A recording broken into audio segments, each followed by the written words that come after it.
जय भीम नमो बुद्धाय.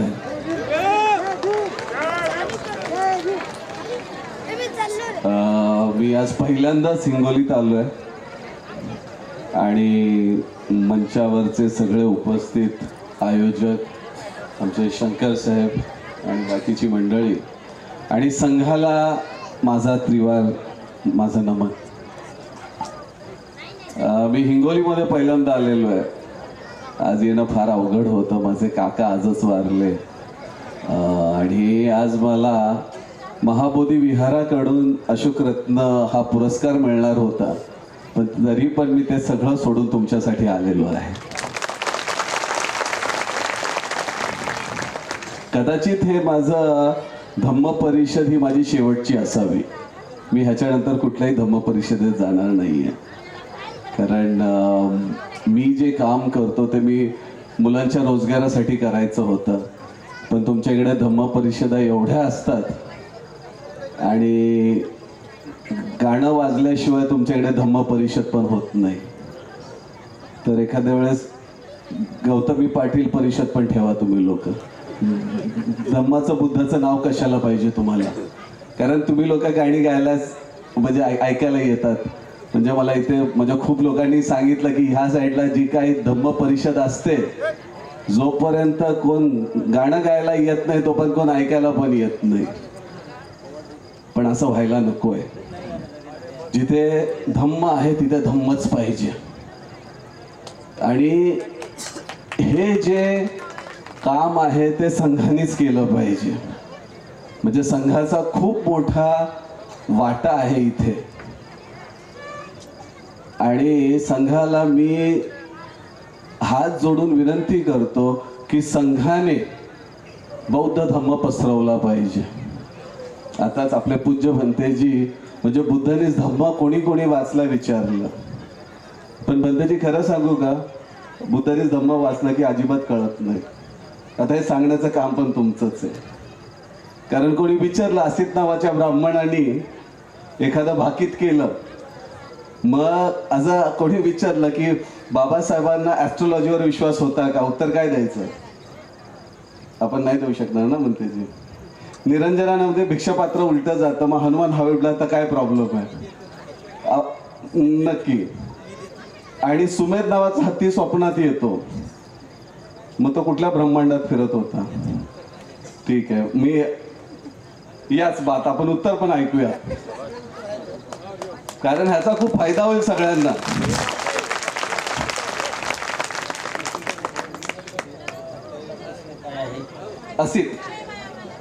असित मुली. तर आशित ऋषीच्या बाबतीमध्ये जे रोहितजी यांनी प्रश्न उपस्थित केला, बुद्ध आणि त्याचा धम्मग्रंथामध्ये बाबासाहेब आंबेडकर त्याचे लेखक आहेत, पहिली गोष्ट ध्यानात घ्या. राईट. आणि बाबासाहेब आंबेडकरांनी प्रस्तावना वाचली रोहित सर? आपण प्रस्तावना वाचली त्याची? नक्कीच. यस. बाबासाहेब आंबेडकर त्याच्यामध्ये स्पष्ट उल्लेख करतात की तर्काला सोडून आणि बुद्धीला विसंगत जे जे आहे ते बुद्धाचं नाही. तुमच्या तर्काला सुसंगत असेल, तुमच्या बुद्धीला ते पटत असेल तर ते तुम्ही स्वीकारलं पाहिजे. केवळ मी सांगतो म्हणून बुद्धाने कालामान लोकांना उपदेश करताना सांगितलं की बुद्ध म्हणतात की कुणीतरी एखादा साधू संन्यासी सांगतो म्हणून त्याच्यावर विश्वास ठेवू नका. कुण्यातरी एखाद्या धर्मग्रंथामध्ये लिहिलंय म्हणून त्याच्यावर विश्वास नका ठेवू. तुमच्या स्वतःची अनुभूती काय आहे तुम्ही त्याच्यावर विश्वास ठेवला पाहिजे. एक मिनिट. भंतेजी, याचा अर्थ तुम्ही सरळ सांगताय की बुद्धानेच धम्म हे फिल्टर वर्जन नाही, ह्याच्यात तुम्हाला नाही पटलं तर डायरेक्टली सोडून द्या. यस, बिलकुल. तुम्हाला जर समजा पटत असेल तर स्वीकार करा म्हणाले बाबासाहेब बुद्ध सुद्धा. बुद्ध म्हणतात यही पशिको धम्म, पटलं तर स्वीकार करा, अन्यथा सोडून द्या. भंतेजी, आपण बुद्धानेच धम्माला हायेस्ट लेवलवर मानतो. येस, आपण स्टेजवर नाही. एकच मिनिट मी बोलतो जरा. आपण त्याला सायंटिफिक व्हर्जन पण सांगतो, बरोबर की नाही? परत सायंटिफिक व्हर्जन सांगायचं, परत प्रस्तावनेकडे जायचं आणि परत म्हणायचं जर पटलं तरच घ्या. म्हणजे नक्की मला जर नाहीच पटलं तर बुद्धानीच धम्म हे बाबासाहेबांनी फिल्टर्ड व्हर्जन दिलं. मी याचं उत्तर देऊ का भंतेजी आता? नाही, मला काय म्हणायचं, तुम्हाला स्वतंत्र बहाल केलंय, तुम्हाला भंतेजी, स्वातंत्र्य दिलेलं आहे. नाही, No, no, भंतेजी, एक भंतेजी. मिनिट, तुम्हाला स्वातंत्र्य दिलेलं आहे. तुम्ही काय स्वीकारायचं? समुद्रातले मोती तेवढे घ्या, शिंपले तेवढे टाकून द्या, दुसऱ्याकडचे सद्गुण तेवढे वेचायचे आणि दुर्गुण तेवढे सोडून द्या. जे तुम्हाला वाईट वाटतंय ते आपण सोडून, जे समजा तुमच्या बुद्धीला पटत नाही, तर्काला जर समजा पटत नसेल सोडून द्या, पण जे चांगलं आहे ते उचललं पाहिजे. मी ह्या गोष्टीला अमान्य ह्याच्यासाठी करतो कारण जर माझ्या बापानी लिहिलंय ना तर तो तुमच्या बुद्धीला पटलाच पाहिजे. नाही, इथे कोणी असं नसेल की माझ्या बापा नाही. मी आता ऐका ना भंतेजी, तुम्ही उत्तर दिलं मग मी उत्तर देतो जरा. आजपर्यंत एका काळी म्हणजे अजून थोडा वेळ घेतो, एकाने प्रश्न विचारला होता आमच्या एका नेत्याला की बाबासाहेबांनी 22 प्रतिज्ञा दिल्या की हिंदू धर्मात जायचं नाही, मंदिरात जायचं नाही, ब्रह्मा विष्णूला मानायचं नाही, आणि त्याच्या अगोदर 1956 मध्ये सांगितलं कॉन्स्टिट्यूशन मध्ये की कुठेही जायचं असं ते म्हटले होते. मग हे कॉन्ट्रडिक्टरी नाही का? तर ज्यावेळी माझ्याकडे आलं मी त्याला उत्तर दिलं की कॉन्स्टिट्यूशन माझं हे समता, स्वतंत्रता, बंधुता आणि न्यायावर आहे. बरोबर की नाही? हेच आहे ना कॉन्स्टिट्यूशन आपलं. मग 22 प्रतिज्ञामध्ये बाबासाहेब म्हणतात हिंदू धर्माकडे जायचं नाही कारण हिंदू धर्मामध्ये वर्णसंस्था आहे, वर्णसंस्थेमध्ये समता, स्वतंत्रता, बंधुता, न्याय नाही. म्हणजे माझा बाप एकाच पेजवर आहे. त्याचा फक्त सांगण्याचा मार्ग वेगळा होता. म्हणजे कॉन्स्टिट्यूशन आणि 22 प्रतिज्ञा एकच आहे. आता पुन्हा ह्याच्यावर येतो, अगेन ऑन बुद्धानीज धम्मा. जर तुम्ही व्यवस्थित वाचलं बुद्धानीज धम्मावर तर माझा बाप गेल्यानंतर 1.5 वर्षानंतर प्रिंट झालंय. इट इज अ मॅन्युप्युलेटेड, याची मी गॅरंटी देऊ शकतो. मी सवादकर म्हणजे माझे पंजोबा, माझे आजोबा बाबासाहेबांचे सेक्रेटरी, मी आज इथे ठामपणे सांगू शकतो की बुद्धानीज धम्मामध्ये मॅन्युप्युलेशन झालेलं आहे. माझा बाप कधीही कुठलाही आजपर्यंत बाबासाहेबांच्या चुका शोधण्याचा खूप प्रयत्न केला मी. माझा पूर्णामधलं भाषण आहे. तर मी म्हटलं की माझ्या बाबासाहेबांची एकच चूक झाली, ते रिझर्व्ह बँक ऑफ इंडियावर बोलले अचूक. वुमेन, इरागेशन, वॉटर, इलेक्ट्रिसिटी सगळीकडे बरोबर होते. एकाच ठिकाणी चुकले, आमच्यासारख्या नालायक समाजावर विश्वास ठेवला.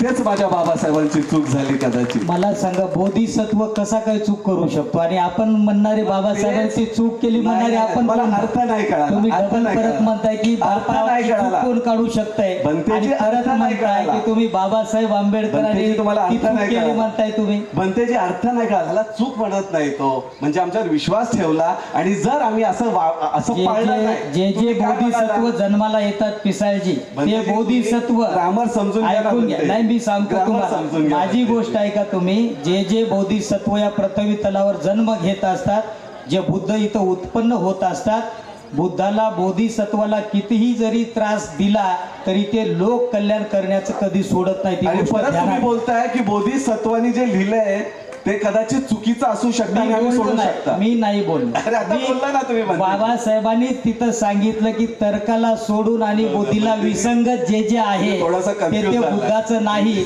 आणि कालामाना उपदेश करताना सुद्धा बुद्धानं सांगितलं तिथं की हे कुणातरी धर्मग्रंथात लिहिलेलं आहे म्हणून स्वीकार करू नका. हे कोणीतरी साधू संन्यासी सांगतोय म्हणून त्याच्यावर विश्वास ठेवू नका.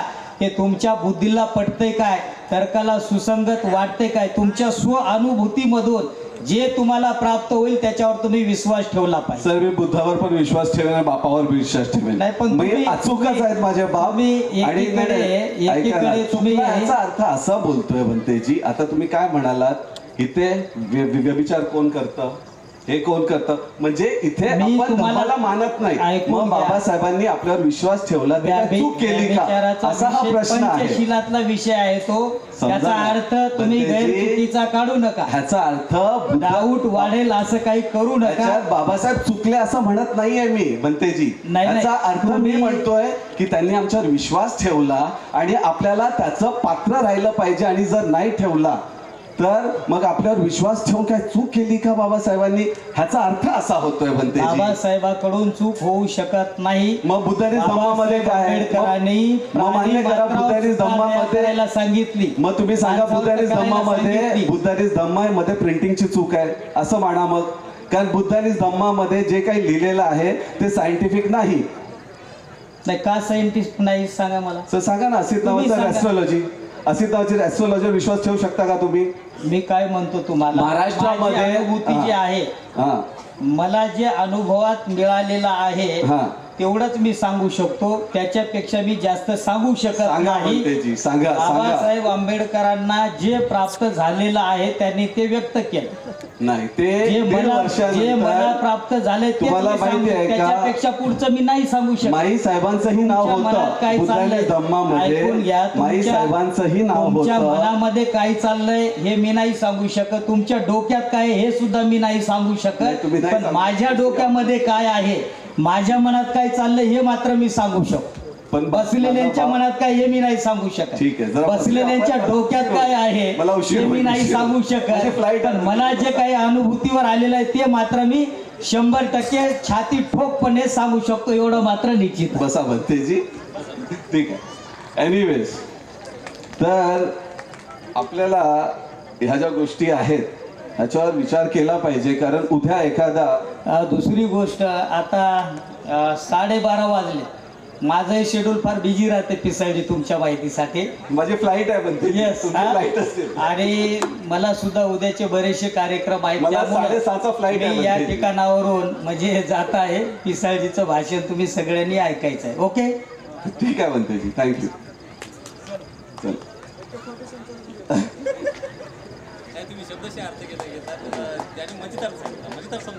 नाही जाऊ द्या, चला, हरकत नाही. तर आपण ज्या मुलांना आता बुद्धिझम शिकवतोय त्याला सायंटिफिक उत्तरं दिली पाहिजे. उद्या एखादा गोडबोले देशपांडे तुम्हाला विचारायला आला, ह्याचं उत्तर तुम्ही असं देऊ शकणार नाही. तुम्हाला उत्तरं दिले पाहिजेत. आता जसं कोणी सांगितलं की खोटं बोलायचं नाही, राग नाही आला पाहिजे, लोभ नाही झालं पाहिजे, ह्याचा अर्थ तुमच्याकडे वेगवेगळे केमिकल्स आहेत बॉडीमध्ये. म्हणजे तुमच्यामध्ये डोपामाइन आहे. डोपामाइन, मला वाटतंय पिसाळजीनं तो विषय बंद करून दुसरं काहीतरी मार्गदर्शन करावं. नाही, मी दुसरंच करतोय पण राईट. म्हणजे ह्या विषयात बंद करावा, नाही तर तुमचे उत्तर द्यायला मला रात्रभर इथं थांबावं लागणार आहे. आपण भेटूया बनते. येस, आपण माझ्या ऑफिसवर भेटूया. मी तुम्हाला आमंत्रण करतो. Yes, thank you. मी ऍक्च्युली बनतेजींना आमंत्रण करतो. कारण हा प्रॉब्लेम काय माहिती आहे का, यांच्यासमोर देशपांडे गोडबोले बसलेले नाहीत, इथे आपलीच लोक बसलेत म्हणून ते वाजवतील टाळ्या. पण उद्या RSS शी लढायचं आहे, तुम्हाला हिंदू धर्माशी लढायचं आहे. आणि येणाऱ्या काळामध्ये प्रश्न विचारले जातील. तुमच्या सगळ्यांकडे प्रश्नांची उत्तरं असली पाहिजेत. तुम्ही पकडा नंतर सोडा, पकडा सोडा, हे चालणार नाही, हे चालू शकत नाही. लोकांनाही सांगू इच्छितो की बनते पय्या बोधी RSS BJPच्या विरोधात छाती ठोकपणाने लढत असतो. मागच्या टायमात 2 लाखांचा मोर्चा मी नांदेड जिल्ह्यामध्ये काढत, सगळ्या टीमला माहित आहे. बनतेजी छातीवर गोळी घेतली आहे, इथे गोळी घेतली आहे मी. बरं झालं, मी सुरक्षित आहात. मी टोटली पॅरालाइज होतो 2 पायांनी, एक हात नव्हता मला, जर माझी बायोग्राफी बघितली तर. आणि 48 देशामध्ये मी 48 देशामध्ये बुद्धिझम मी शिकून आलेलो आहे बनतेजी, थोडासा तरी. एनिवे, चला आपण पुढे जाऊया. आता माझ्या बुद्धाच्या मूर्तीवर आलो होतो आपण. तर हे फॅशन नाही आहे. जसं बनतेजींनी सांगितलं की 5,500 किलोचं तिथे स्टॅच्यू आहे त्याच्यामध्ये. पण त्याच्यापेक्षा हे महागड आहे. मी सांगू का? कारण एका पिढीने गळ्यात मडकं घातलं होतं, आज मी बुद्ध घालून फिरतोय. म्हणून त्या 5,500 किलो पेक्षा माझा हा बुद्ध वजनदार आहे. कारण आम्ही पिढ्यांची गुलामगिरी सोडून निघालो. आणि आपल्या सगळ्यांना इकॉनॉमिक्सवर काम करायचं आहे. आपल्या बाबासाहेबांच्या 15 डिग्र्या इकॉनॉमिक्समध्ये होत्या. आणि ते आपल्या सगळ्यांनी इथे लाळपुशा नेत्यांच्या पाठी न जाता स्वतःचा रोजगार उभा करायचा आहे. मला आज येताना कळालं की नांदेडमध्ये फॅक्टऱ्या नाहीत. मी रोहित पिसाळ तुम्हाला वचन देतो, तुमच्या मराठवाडा, विदर्भ, नांदेड सगळीकडे मी रोजगार सुरू करून देईन तुम्हाला. गोल्ड फॅक्टरीज आपल्या उभ्या होतील इथे, गुजराती मारवाड्यांपेक्षा जास्त आपण ते करून दाखवू. आणि आजच्या यंग जनरेशननी कोणाच्याही नादाला लागून दगडी हातात घ्यायची नाही, कारण आपल्या बापाने ते दिली नव्हती. तुम्हाला कधीही रोजगाराची गरज पडेल, तुम्ही प्रदीप ननावरे साहेबांचा मी नंबर घ्यायचा, त्यांना कॉन्टॅक्ट करायचं, माझ्यापर्यंत पोचायचं. मी आज 39 कोटींची साडी बनवली, मी ती बनवून दाखवली. काही लोकांनी ह्याचा विरोधही केला, पण मी सांगतो की ज्यावेळी माता रमाईंना क्षयरोग झाला होता, त्यावेळी त्या आमच्या घरी आल्या होत्या. 7 दिवस आमच्या घरी राहिल्या. आणि माझे मावस पंजोबा यांना त्या म्हणाल्या की माझ्यामुळे तुम्हाला त्रास होतोय. तर माता रमाईंना माझे पंजोबा म्हणाले की नाही नाही, अजिबात त्रास नाही. तुझ्यामुळे आज भीमराव उभा आहे, तुझ्यामुळे तू धारवाडमध्ये स्वतःचे दागिने विकलेस. मग माता रमाई म्हणाली मी तर 2च पाटल्या विकल्या, पण माझी लेकरं ना मला सोन्याने आणि हिऱ्याने मडवतील. मी करून दाखवलं. ते लागल्या 3 पिढ्या लागल्या, पण मी ते केलं. हा दिखावा नाही आहे. मतलब हमें ऐसे अछूत बनना है कि अब हमें किसी को छूने की औकात नहीं हो. ऐसे अछूत बनेंगे, वापस बनना है हमें अछूत. मला खूप इच्छा आहे की आपल्या समाजाची आज 100,000 रुपये अवघड आहे हो आपल्याला. गावामध्ये तर खूप अवघड परिस्थिती आहे. मी पुढच्या महिन्यापासून प्रत्येक गावामध्ये मी फिरणार आहे.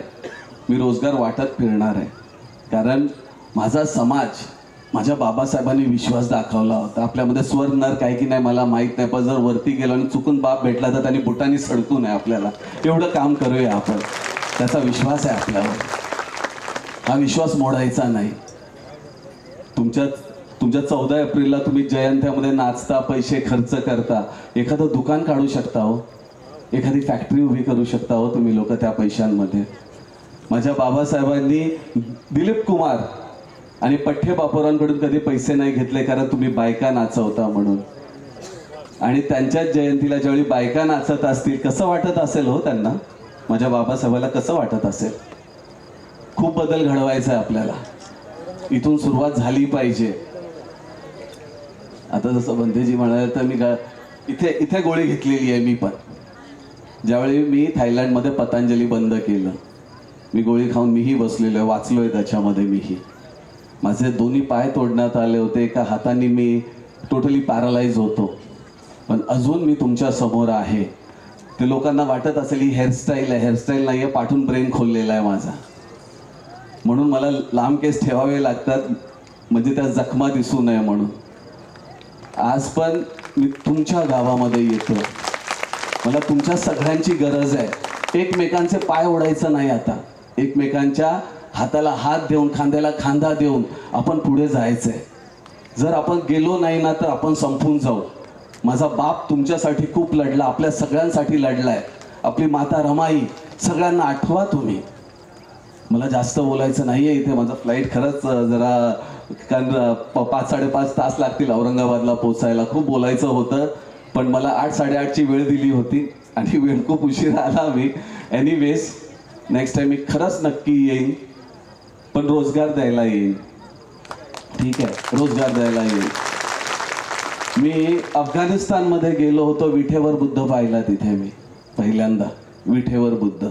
तर तिथे माझे मास्टर आहेत. मास्टरांना विचारलं की बुद्ध विठेवर का उभा असतो. तर आता पंढरपूरला पण म्हणतात की तो आपलाच आहे, पण विठेवर का उभा, तो असा काय, तो असा काय, त्याचा भूमिस्पर्श काय, सगळ्याचा अर्थ आहे.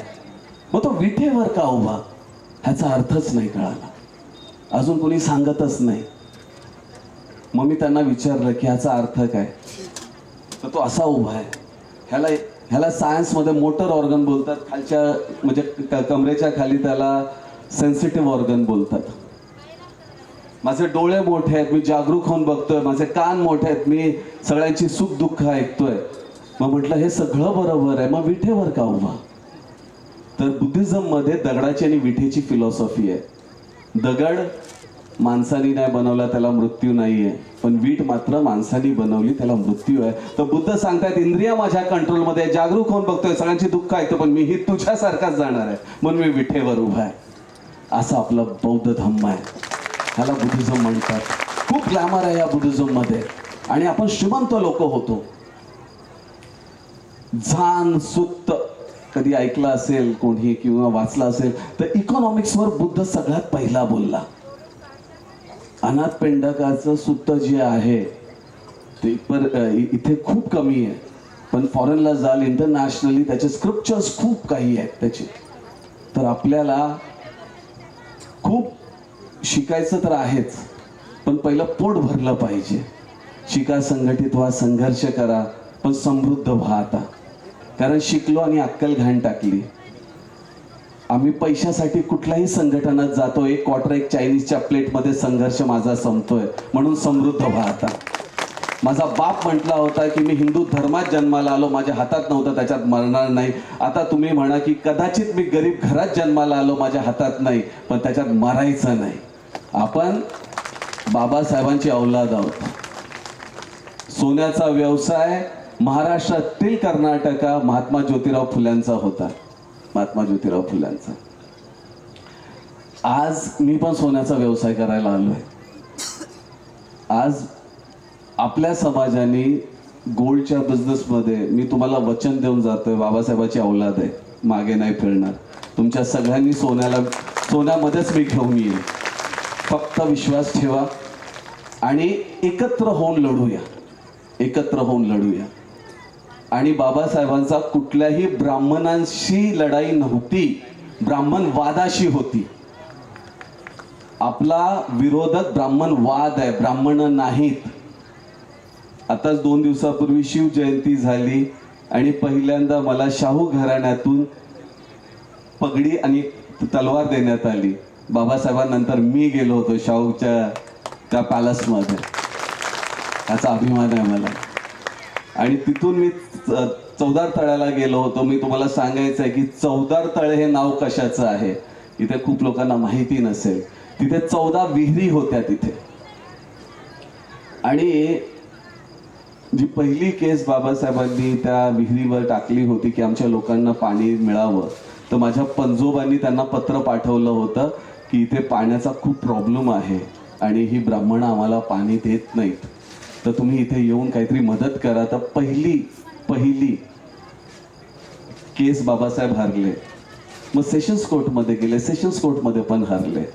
पण हायकोर्टमध्ये मात्र एक तुम्हाला सांगायला मला आवडेल, देशपांडे नावाचा एक माणूस होता जो इंग्रजांकडे जे जुने कागदपत्र होते ते जाळायचा. त्याला तेच काम होतं.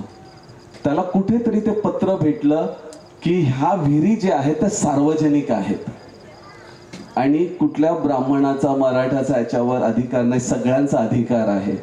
पण ते कागद तिथून बाहेर काढताना अवघड होतं, म्हणून त्यांनी बाबासाहेबांना कळवलं. मग बाबासाहेबांनी सांगितलं की तुम्ही जी छत्री घेऊन जाता त्या छत्रीमध्ये ते तुम्ही फोल्ड करून त्याच्या पाईपमध्ये टाका आणि बाहेर आणा. आणि मग बाबासाहेब ते जिंकले आणि महाडचं चौदार तळ ते आपलं झालं. तर त्याच्यामध्ये पण ब्राह्मणांनी पण मदत केलेली आहे. तर आपण एकत्र होऊन लढायचं आहे. जे आपल्या विरोधात आहे त्याचा विरोध नक्कीच करायचा आहे, पण मनुस्मृती जाळणारे हात पण सहस्त्रबुद्ध्यांचेच होते, हे पण आपल्याला लक्षात ठेवलं पाहिजे. ब्राह्मणांनी जी आपल्याला मदत केली आपण मानायचं ती गोष्ट. शाहू महाराजांनी जी मदत केली ते मानायचं, आपण मांडलं पाहिजे. कारण आपली जात जी आहे ती गद्दारांची जात नाही. म्हणजे मी नेहमी लोकांना बोलतो की एखादा देव पावला नाही ना तिथे कोणी जाणार नाही.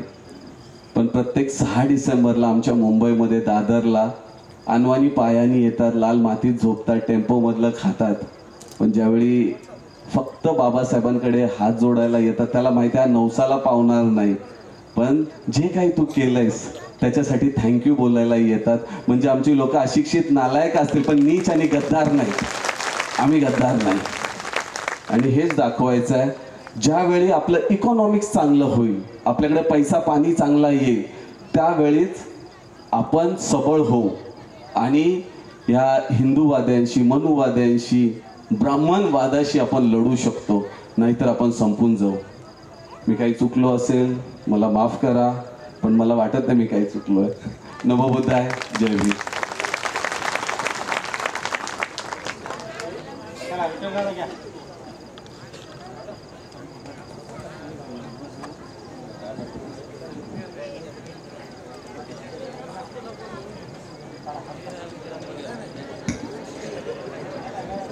हॅलो, धन्यवाद आदरणीय डॉक्टर रोहित दादा. आपण विस्तृतरित्या या ठिकाणी मार्गदर्शन केलेलं आहे. या मार्गदर्शनातून या ठिकाणी आवर्जून जो केंद्रस्थानी मुद्दा होता, अर्थातच आपल्या इथला तरुण हा आणि तो स्वावलंबी झाला पाहिजे. आणि म्हणून या निमित्तानं या ठिकाणी खूप खूप धन्यवाद. या धम्मपरिषदेच्या निमित्तानं आलेल्या सर्व समाज बांधवाच्या वतीने, आयोजक समितीच्या वतीने आपलं खूप खूप धन्यवाद. यानंतर